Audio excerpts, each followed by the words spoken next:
Já estamos de volta, vimos que houve decisão na primeira parte da sessão plenária de hoje e agora a continuação com outros itens previstos na pauta de julgamentos da tarde desta quinta-feira. Vamos acompanhar ao vivo direto do plenário.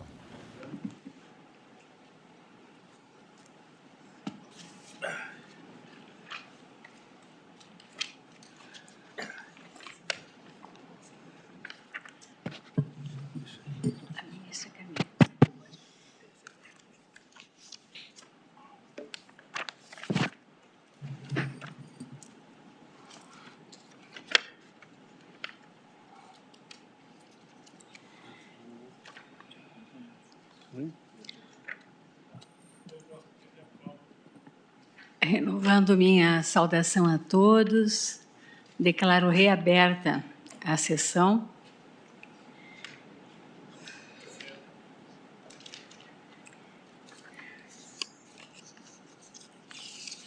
E chamo a julgamento o terceiro item da pauta,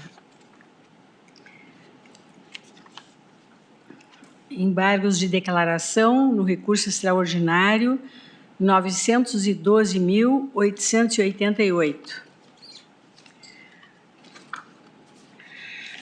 Esse recurso extraordinário diz com o tema 827 da repercussão geral, incidência de ICMS sobre o valor pago a título de assinatura básica mensal pelo serviço de telefonia. Havia, quanto a ele, 66 casos sobrestados. E ele pertine ao DS-10, redução das desigualdades. O recurso extraordinário já foi julgado e opostos embargos de declaração, 2 embargos de declaração. Isso. Consta que na assentada anterior, após o voto do ministro Alexandre de Moraes, relator do feito, rejeitando ambos os embargos de declaração, pediu vista antecipada dos autos o ministro Luiz Fux. Esses embargos de declaração, são 2 embargos de declaração, tem como embargantes o Sindicato Nacional das Empresas de Telefonia e de Serviço Móvel, Celular e Pessoal, é a Sinditelebrasil, e a Oi S.A. Relatoria, como eu já disse, do ministro Alexandre de Moraes, pedido de vista do ministro Luiz Fux. Bom, agora temos o quórum. Então, Podemos. Vossa Excelência está com a palavra, ministro Fux. Senhora Presidente, Egrégia Corte, senhores advogados aqui presentes. Senhora Presidente, a questão aqui, ela se divide em 2 embargos. Os primeiros embargos do embargante, ele aponta aqueles vícios que levariam ao provimento dos embargos de declaração, no tocante à omissão, à contradição e os demais vícios mencionados na lei. Com relação a esses embargos, eu estou rejeitando. Agora, qual os embargos que eu estou acolhendo? Eu estou acolhendo os embargos que se referem à modulação. E por quê? O Supremo Tribunal Federal sempre manteve o entendimento de que a assinatura básica era um tema versado na Lei Geral de Telecomunicações e que, portanto, era uma matéria infraconstitucional. Então, há inúmeros acordos de não conhecimento desses recursos extraordinários. Sucede que, num dado momento, 2016, o Supremo Tribunal Federal julgou o mérito do recurso extraordinário e, malgrado tenha sempre afirmado que era infraconstitucional, ele entrou no mérito. Qual a perplexidade gerada em relação à segurança jurídica? É que o Superior Tribunal de Justiça, ele julgou caso repetitivo, fixando a tese de que a assinatura básica não era um serviço de comunicação tal como definido na Lei Geral de Telecomunicações, que a assinatura básica era apenas a instalação de um artefato para viabilizar a comunicação, e aí sim, nessa comunicação, haveria serviço de telecomunicação passível de incidência de ICMS. Então, aqui, fazendo uma síntese, que é mais do que suficiente, eu assento o seguinte: em caso, havia expectativa legítima dos contribuintes a não incidência do ICMS sobre as atividades custeadas pela assinatura básica sem franquia de minutos.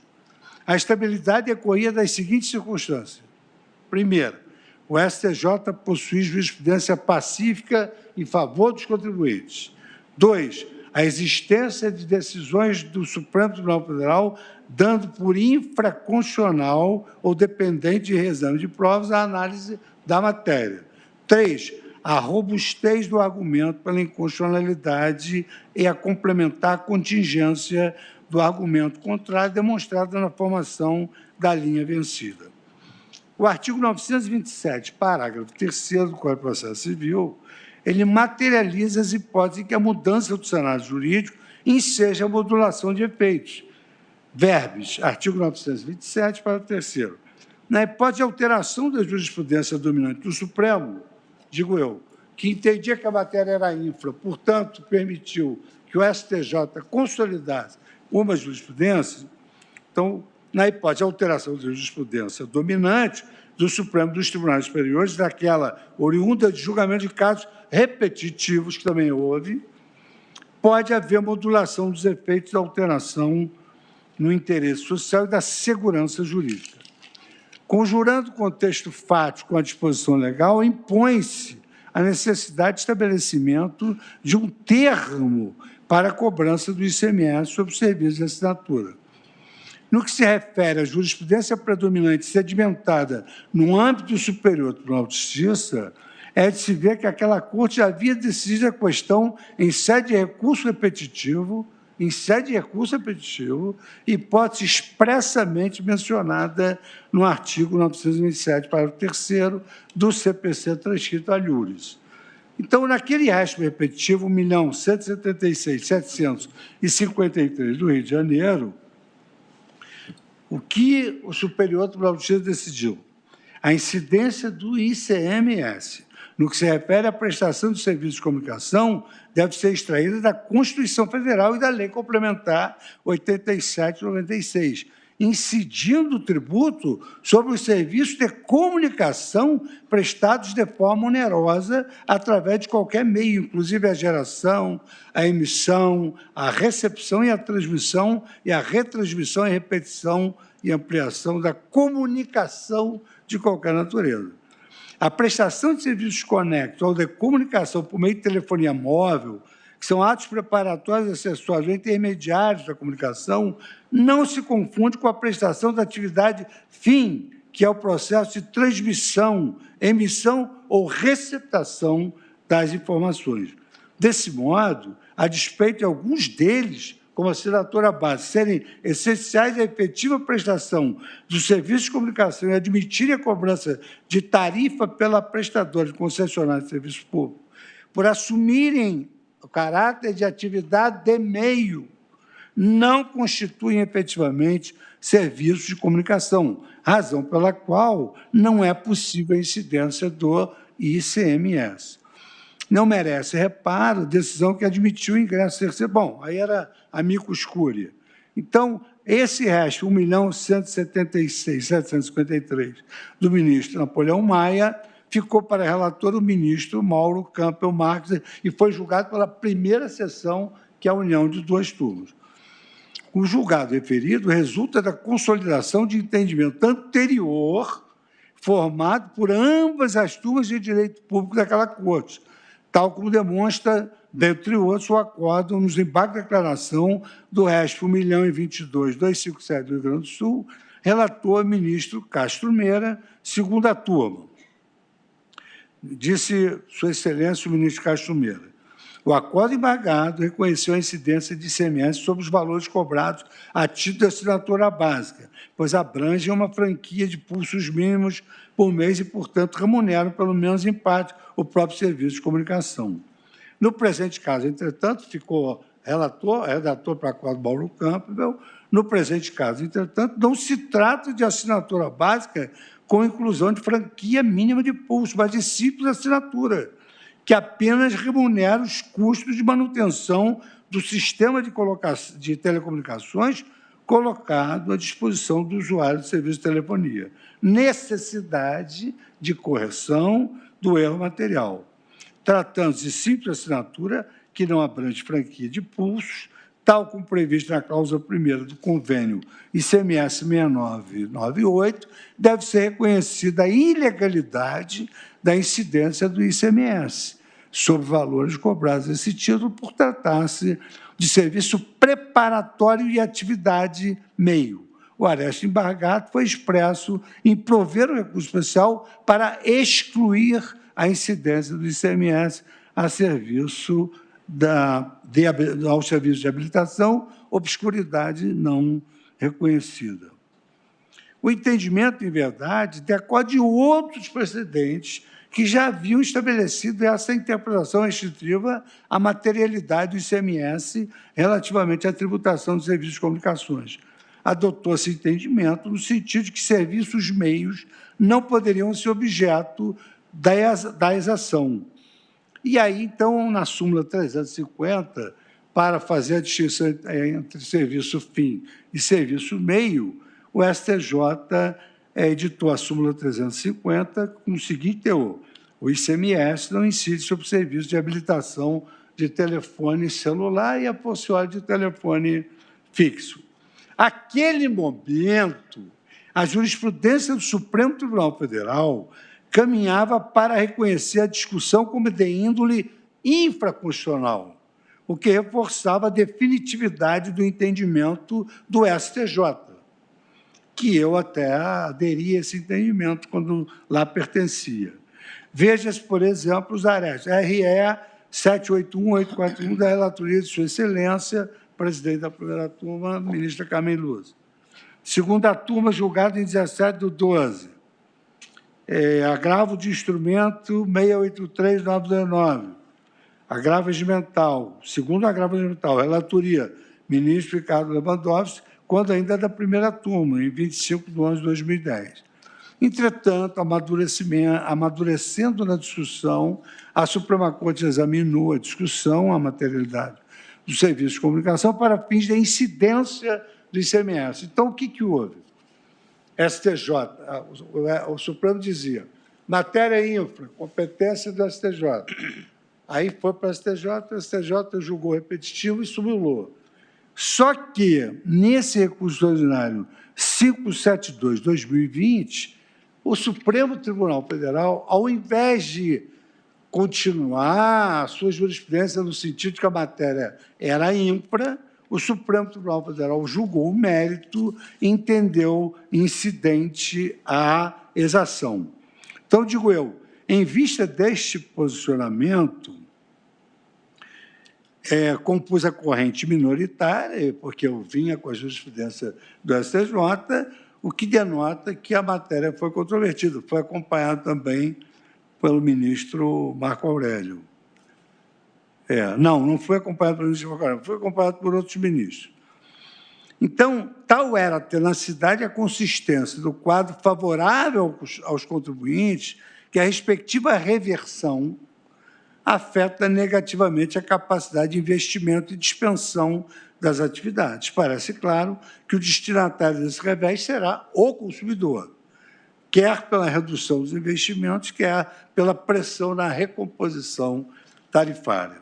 Assim sendo, pedido vênia ao ministro relator, Alexandre de Moraes, conheço os presentes embargos de declaração, só desses que falam da modulação, e dou-lhes parcial provimento para modular os efeitos da declaração de constitucionalidade no tempo, de modo que o ICMS incida sobre a assinatura básica mensal sem franquia a partir da ata de julgamento do acordo no qual o mérito foi apreciado em 13/10/2016. E aqui eu trago vários acordos em que a modulação obedeceu à data da ata de julgamento, como, por exemplo, aí é 60552, segundo desembargo da declaração, relatoria ministro gestor para o Tribunal Pleno, julgado em 15 de março de 2021, Diário de Justiça, de 12/4/2021. ADI 2040, embargo da declaração, relator ministro Marco Aurélio, relator para acordo ministro Dias Toffoli, Tribunal Pleno. ADI 1220, relator ministro Roberto Barroso, Tribunal Pleno de 13 de março de 2020. ADI 3498, relatora ministra Carmen Lúcia, Tribunal Pleno de 1º de junho de 2020. Então, em essência, senhora presidente, egrégia corte, eu estou acolhendo parcialmente os embargos, rejeitando contra a existência de vícios e acolhendo para modular os efeitos da decisão a partir da ata de julgamento, que é de 13/10/2016. Esse é o meu voto, que eu submeto ao crivo do presidente.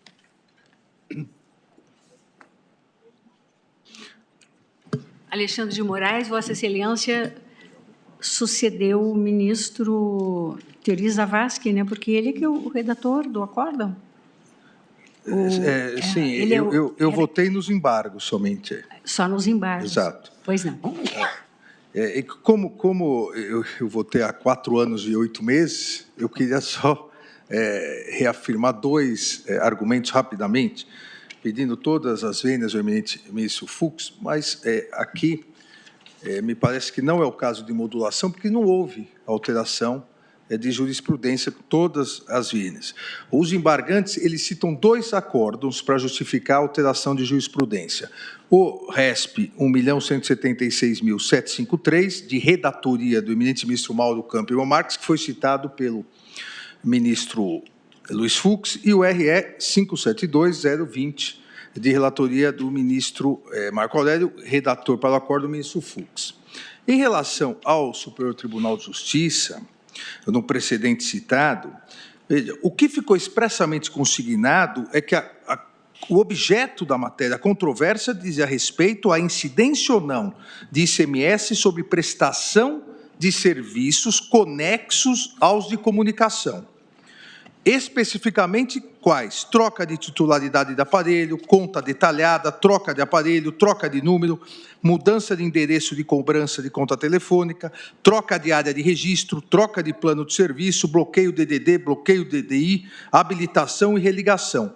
Ou seja, em que pese a discussão, que não vem ao caso se a assinatura básica é ou não serviço de comunicação, esse precedente citado pelos embargantes não tocou no caso e não definiu sobre incidência ou não do ICMS sobre tarifa de assinatura básica mensal cobrada pelas prestadoras de serviço de telefonia. Isso sim objeto do nosso acórdão, da nossa decisão. Pela ordem, por favor. Senhor Moraes, aqui nesse acórdão, RESP 1/22/257 do Rio Grande do Sul, relator ministro Castro Meira. E o redator, o ministro Mauro Campbell, né? Segunda turma, deixa eu ver se é esse. Não, esse já é outro. O do ministro Mauro Campbell é o 1.176.000. Que foram citados pelos embargantes. Esse é 1.022.000. 1.022.000. Olha o que diz. Embargo de declaração. O acordo embargado reconheceu a incidência de ICMS sobre os valores cobrados a título de assinatura básica, pois abrangem uma franquia de pulsos mínimos por mês e, portanto, remuneram, pelo menos em parte, o próprio serviço de comunicação. No presente caso, entretanto, não se trata de assinatura básica com inclusão de franquia mínima de pulso, mas de simples assinatura, que apenas remunera custos Porque a assinatura básica... Não é da assinatura básica, ele mesmo fala no embargo. Não, mas aqui diz, olha, mas no presente caso, então não se trata de assinatura básica com conclusão de franquia mínima, mas de tipo de assinatura que remunera a assinatura básica e a assinatura, é a mesma coisa. São coisas diversas. Mas como é que você vai comunicar sem assinatura? Como que você vai comunicar sem assinatura básica? Mas são pacotes diversos. O próprio embargos fala, não se trata de assinatura básica mensal. Então, tratando-se de simples, mas é assinatura, é a mesma coisa. O que o STJ está fazendo é o seguinte, uma coisa é atividade fim, outra coisa é atividade meio. A assinatura básica não é serviço de telecomunicação, é serviço básico que propicia a comunicação, porque a Lei Geral de Telecomunicações diz o que é a comunicação, emissão e recepção de mensagens. E aqui o nosso julgado acabou incluindo como serviço meio, serviço passível de incidência de ICMS. Eu achei que o Bargante tinha razão, mas evidentemente que aceito qualquer tipo de divergência. Obrigado, ministro Fux. O segundo acordo citado pelos embargantes, aí sim o RS 572/20, aqui do Supremo Tribunal Federal, o relator ressaltou, e essa diferenciação. Aqui não se busca o afastamento da incidência de ICMS e comunicação sobre serviço acessório ou preparado, mas sim sobre a tarifa denominada, aí sim, assinatura básica mensal, e mantém a cobrança. Eu cito aqui, não quero cansá-lo, cito o trecho do voto do ministro Edson Fachin, no julgado embargado, falando exatamente sobre isso. Cito o trecho do voto do ministro Roberto Barroso, da mesma forma, e o trecho do voto da ministra Carmen Lúcia. Então, presidente, só para recordar esses argumentos, pedindo vênia ao eminente ministro Luiz Fux, eu mantenho a rejeição de ambos os embargos, inclusive na modulação. Obrigada, ministro Alexandre de Moraes. Obrigada, ministro Luiz Fux. O ministro Fachin me noticia que, já com a aquiescência do ministro André, fará agora, ou vai antecipar o voto. Muito obrigado, senhora presidente. Em função de uma necessidade de viagem. Muito obrigado, senhora presidente. Agradeço Vossa Excelência, cumprimentos dos eminentes pares, agradeço de modo especial ao eminente ministro André Mendonça. Senhora presidente, esse tema deu ensejo à enunciação em repercussão geral de número 827, aonde se deliberou que o ICMS incide sobre a tarifa de assinatura básica mensal cobrada pelas prestadoras de serviços de telefonia, independentemente da franquia concedida ou não ao usuário. Como já restou explicitado, não há omissão, obscuridade ou contradição. O tema, fundamentalmente, aqui é saber se haverá ou não a modulação. O eminente ministro relator nega e o eminente ministro Luiz Fux, em seu voto vista, propõe a modulação a partir de 13 de outubro de 2016, data da ata do respectivo julgamento. Nada obstante a controvérsia que já se verificou existir, eu votei no recurso extraordinário 572/200 na direção que o voto vista traz à colação. Portanto, a demandar a modulação da eficácia temporal, considerando razões de segurança jurídica e interesse social, portanto, assentando a eficácia pró-futuro. Por isso, até onde posso alcançar, inclusive está até mesmo constante na petição dos embargos, esta posição pretérita que eu já houver assumido e voto, então, senhora presidente, no sentido de acompanhar o voto vista, a divergência trazida pelo voto vista. Muito obrigado, Vossa Excelência. Obrigada, ministro Edson Fachin. Colho o voto do ministro André Mendonça. Presidente, com autorização do ministro André, também. Eu vou permanecer na sessão e pretendo votar, mas só se o voto dele se alongar, eu, pedindo vênia ao eminente ministro Alexandre de Moraes, também estou votando pela modulação porque me parece bem caracterizada aqui a mudança de jurisprudência. O STJ tinha uma posição constante e o Supremo não admitiu os recursos extraordinários. E eu tenho uma posição histórica, doutrinária, inclusive, de que mudança de jurisprudência em matéria tributária equivale à criação de tributo. Então, eu peço vênia e estou acompanhando o ministro Luiz Fux. Se houver tempo, eu dou as minhas razões mais alongadamente, mas são essas. Pois não, ministro Luiz Roberto.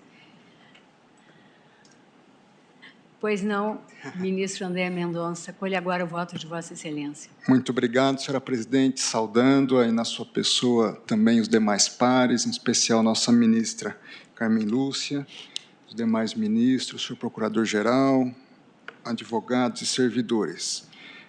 Também pedindo vênia ao eminente relator, entendo de forma bastante sintética que houve uma mudança significativa da jurisprudência. Eu menciono apenas a título de exemplo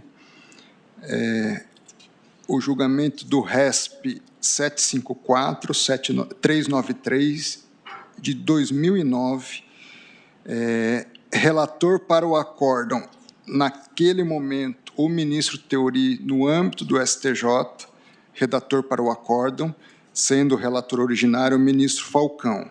Nesse precedente, são citados também precedentes anteriores, no mesmo sentido, no âmbito do STJ, e por essa caracterização de uma, na nossa visão, eu digo nossa, daqueles que até o momento divergiram, do ministro Alexandre, houve uma mudança, portanto, de jurisprudência a justificar a modulação dos efeitos nos termos propostos pelo ministro Luiz Fux. É como voto, senhora presidente.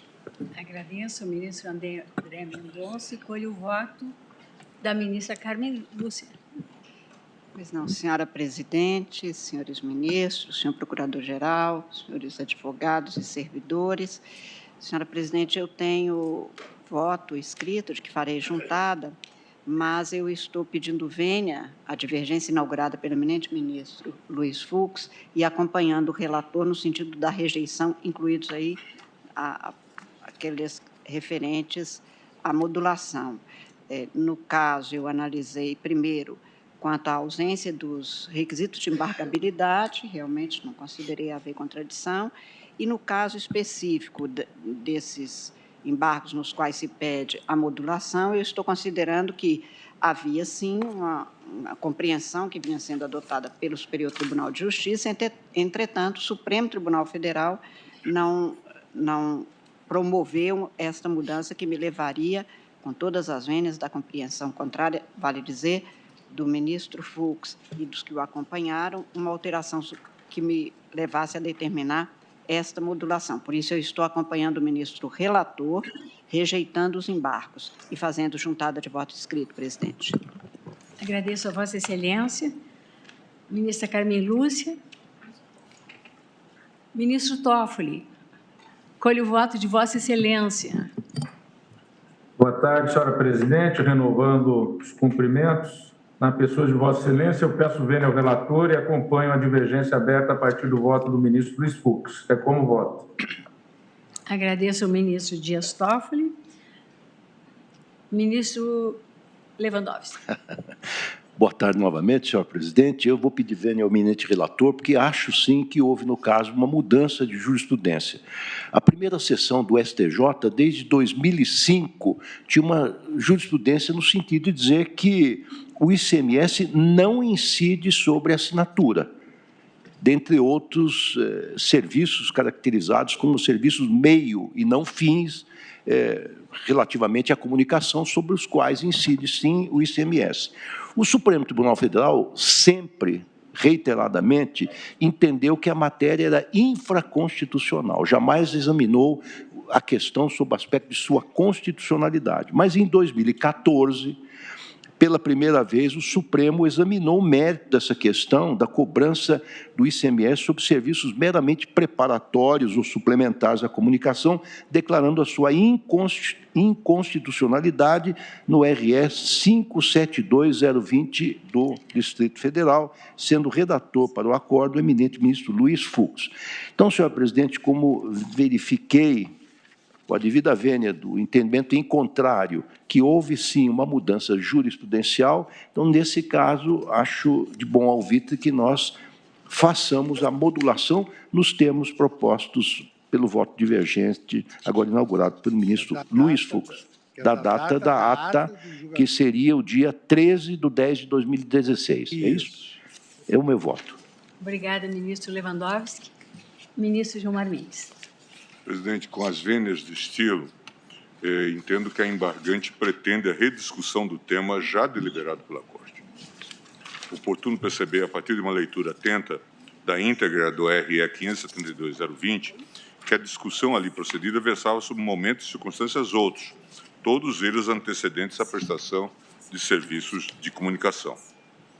Não por acaso, no curso das discussões travadas naqueles autos, o RE 572-020, o ministro Fux, que na ocasião foi o redator do voto vencedor, reportou seu julgamento do assunto no âmbito do STJ e promoveu recorte semelhante ao procedido pelo ministro Teori Zavascki, nestes autos, 912-888. Eu transcrevo, então, a manifestação do ministro Fux. Mas, então, o que é que decidiu lá? O que é que se decidiu lá? E que é matéria jurídica com a qual eu ainda me conformo. Os serviços de habilitação, instalação, disponibilidade, assinatura, enquanto sinônimo de contratação de serviços de comunicação, cadastro de usuário e equipamentos, entre outros serviços que configuram atividade meio ou serviços suplementares, não sofrem a incidência do ICMS. Aí, repetitivos recursos. Este Superior Tribunal de Justiça, ao analisar o convênio 69, de 19/6/98, concluiu, em síntese, que a interpretação conjunta dos artigos 2º, 3º e 12, 6 da Lei Complementar 87, de 96, Lei Candir, leva ao entendimento de que o ICMS somente pode incidir sobre os serviços de comunicação propriamente ditos, que é o que diz a Constituição. ICMS incidente sobre o serviço de comunicação. Ministro Marco Aurélio, não há essa especificidade. Eu estou destacando isso no debate. Nesse sentido, não me parece ter havido qualquer erro de premissa fática quando do julgamento do mérito do presente RE, mas sim uma refletida e expressa distinção entre as discussões postas a escrutínio no RE 572-020 e, neste caso, 912-888. Ademais, a discussão acerca da existência ou não de franquia de minutos associada à assinatura de telefonia experimentou tratamento direto e frontal no acórdão embargado. Eu transcrevo. A ausência... Ministro Márcio Vasconcelos, se permite, só para esclarecer a Vossa Excelência, eu também entendi que não houve omissão nenhuma, nem contradição. A única questão é que, como o Supremo entendia que a matéria era infra, permitiu ao STJ sedimentar num repetitivo a não incidência. E, então, é só modulação que eu me voltei. Tá bem? Só modulação. Mas eu vou chegar lá. A ausência de franquia de minutos vinculada ao preço cobrado e, portanto, de efetiva comunicação entre o usuário e terceiros são, no caso, irrelevantes e não têm o condão de descaracterizar o serviço remunerado pelo valor da assinatura básica mensal, como serviço de comunicação propriamente dito, que consiste, na hipótese, no fornecimento em caráter continuado das condições materiais para que ocorra a comunicação entre o usuário e terceiro. Afinal, o que a Constituição da República autoriza os Estados e o DF a tributar não é propriamente o transporte transmunicipal, a comunicação ou quaisquer outros serviços, mas sim as prestações onerosas desses serviços, citando Carrasa. E é legítima, assim, a incidência do ICMS comunicação sobre o valor pago a título de tarifa de assinatura básica mensal. Entendimento contrário, como bem observa o recorrente, acabaria por atribuir ao plano de serviço elaborado pela Anatel ou pelas próprias prestadoras a possibilidade de definir a base de cálculo do ICMS comunicação, etc. A essa compreensão distintiva, portanto, do que julgado anteriormente no RE 572-020, somou-se a ilustre e expressiva maioria. A mim parece especialmente elucidativa a passagem do voto do eminente ministro Edson Fachin, que, na oportunidade, perfilhou a maioria. Nesse quadro, a chave analítica para o deslinde do presente litígio diz respeito ao enquadramento das tarifas de assinatura básica mensal como contraprestação aos serviços preparatórios ou ato de comunicação propriamente dito, de maneira a atrair ou afastar a incidência de ICMS sobre o plano de telefonia, que não inclui franquia de minutos ao usuário. Noto a expressa compreensão de que a assinatura básica mensal foi tida pela Corte como inequívoco serviço de comunicação, bem como a expressa irrelevância que a franquia de minutos associada ao preço de serviço adquiriu para o deslinde da questão. A título de conclusão parcial, reafirmo, longe de constituir qualquer erro de fato ou erro de premissa, a Corte tão somente procedeu a uma distinção. Mais precisamente, distinguiu a assinatura básica mensal da assinatura como serviço preparatório, cuja incidência de ICMS esse tribunal afastou quando do julgamento do RE 572.020. E aí eu venho para o tema da modulação. E digo o seguinte: convém registrar que ambos os embargos pugnam pela modulação de efeitos da decisão proferida neste recurso extraordinário submetido à sistemática da repercussão geral. A título exemplificativo, nos embargos de declaração da Oi S.A., alega-se: está-se diante de verdadeiro dilema. Ou se corrigem os erros e se reitera o entendimento já assentado por esta Suprema Corte no RE 572.020 e em diversas decisões monocráticas que se lhe seguiram, ou se reconhece uma interpretação inaugural e, como tal, com efeitos prospectivos em atenção ao sobre-princípio da segurança jurídica. Aí eu transcrevo o artigo 27 da Lei 9868 e também o parágrafo 3º do artigo 927 do Código de Processo Civil. E digo o seguinte: penso não se fazerem presentes as circunstâncias e requisitos legais autorizadores da modulação de efeitos. Com reiteradas vênias, eventuais posições dissonantes, a modulação de efeitos no presente caso, tendo como recorte temporal o julgamento do mérito pelo plenário da Corte de 2016, em verdade conduziria, penso eu, a uma insegurança jurídica, revolvendo situações fático-jurídicas consolidadas.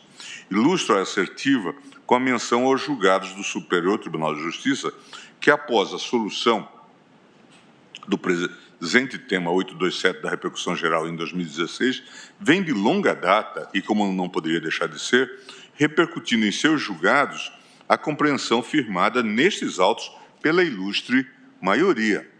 Aí eu cito agravo no RESP 1.547.732, o ARESP 1.549.007, etc. Ademais, conforme demonstrado, não houve mudança de entendimento jurisprudencial sobre a matéria à hora apreciada, ante a clara distinção entre as questões discutidas no âmbito do multicitado RE 572.020 e o tema versado nestes autos. Portanto, com todas as vênias, não vislumbro na hipótese razões de segurança jurídica ou de excepcional interesse social que possam justificar a necessidade de modulação de efeitos na decisão ora embargada nos termos do artigo 927, parágrafo 3º do CPC. É como eu voto, presidente, rejeitando os embargos. Obrigada, ministro Gilmar. Eu tenho a mesma compreensão, pedindo toda a vênia à divergência aberta pelo ministro Luiz Fux, a mesma compreensão do ministro Alexandre de Moraes, foi acompanhado pela ministra Carmen Lúcia e pelo ministro Gilmar Mendes. Eu também trago voto escrito, onde faço exatamente essa diferenciação, que agora foi reforçada pelo ministro Gilmar, e apontando que o ministro Teori Zavascki, que à época, relator, então, do acórdão, então relator, né, na verdade, fez o distinguish de uma maneira que, a meu juízo, não autoriza que hoje compreendamos que haja qualquer possibilidade de entender subsumida a hipótese neste recurso extraordinário 520.020. Então, com toda a vênia, né, eu rejeito os embargos, mas proclamo o resultado, porque há 6 votos no sentido da modulação dos efeitos. Ministro Luiz Fux, é um acolhimento parcial, né? Porque Vossa Excelência rejeita... Rápida para Vossa Excelência. Nós estamos em RE. Não, que há um... É que, na verdade, eu também fiquei com a mesma dúvida e a senhora secretária me me trouxe STF modula efeitos. Então, na questão de ordem que foi apreciada, se disse, por maioria de votos, a Corte acolheu proposta trazida pelo presidente, era o ministro Fux, ministro Dias Toffoli, de que, para a modulação dos efeitos de decisão em julgamento de recursos extraordinários repetitivos com repercussão geral, nos quais não tem havido declaração de inconstitucionalidade de ato normativo, basta o quórum de maioria absoluta, 6 votos dos membros do... Isso foi no RE 638-115, senhor presidente, relator e do ministro Gilmar Mendes, no segundo desembargo de declaração, é que se decidiu isso. E é maioria simples, não é? Pois não. Eu ia fazer essa intervenção. Eu só, aqui eu não identifiquei o número, eu só queria que eu identificar o número do recurso extraordinário em que foi apresentada essa questão de ordem. Só para esclarecer. Tá, identifiquei. Não, só um minutinho, por favor, ministro Fux.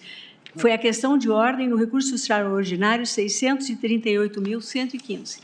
115. Eu não queria falar sobre a questão de ordem, não. Não, mas é só porque eu tinha ficado a questão do quórum, eminente ministro. Porque há uma dúvida quanto ao quórum. Ao quórum, né? Eu tinha isso, quando eu exerci a presidência, a secretária Carmen Lili me chamou a atenção para essa diferença de quórums na declaração de constitucionalidade e no recurso judiciário, mas não era isso que eu ia dizer, não. O que eu ia dizer é o seguinte, é que, evidentemente, conforme está hoje na lei, depois desse acordo nosso, é que o Superior Tribunal de Justiça passou a obedecer à nossa jurisprudência, como é de rigor, os tribunais que estão abaixo do Supremo Tribunal Federal. Pois, alguma coisa mais, ministro Ricardo Lewandowski, que está esclarecido? Estou concordando, eu até ia levantar essa questão, senhor presidente, com a devida vênia, porque há um precedente no sentido que 6 votos são suficientes para modular quando não há declaração de inconstitucionalidade, que é o caso que examinamos agora. Por isso é que eu disse que estava proclamando a modulação dos efeitos, considerando 6 votos a ela favoráveis. Ministro Fux, ministro Fachin, ministro André, ministro Luiz Roberto, ministro Dias Toffoli e ministro Ricardo Lewandowski, que são 6 votos no sentido da modulação. O que eu questionava o ministro Fux é que se ele estava votando, porque a posição ficou vencedora, é um acolhimento parcial dos embargos, apenas para a modulação dos efeitos, a partir da publicação da ata de julgamento, que é 13 de outubro de 2016. Sim, a senhora secretária me observa, ministro Fux, que a ata foi publicada em 21 de outubro de 2016, que 13 de outubro de 2016 foi a data do julgamento. Ah, tá bem. Então, eu rectifico. Seria a publicação. 21... 21 de outubro de 2016. Pois não. Data da ata. Como disse, foi uma decisão por maioria, vencidos relator, ministra Carmen Lúcia, ministro Gilmar Mendes, presidente, eu vou juntar voto escrito também, e lavrará o acordo o ministro Luiz Fux. É 21 de 10, desculpe, 21 de 10 de 21 de 10 de 2016. Obrigado, presidente. Obrigada.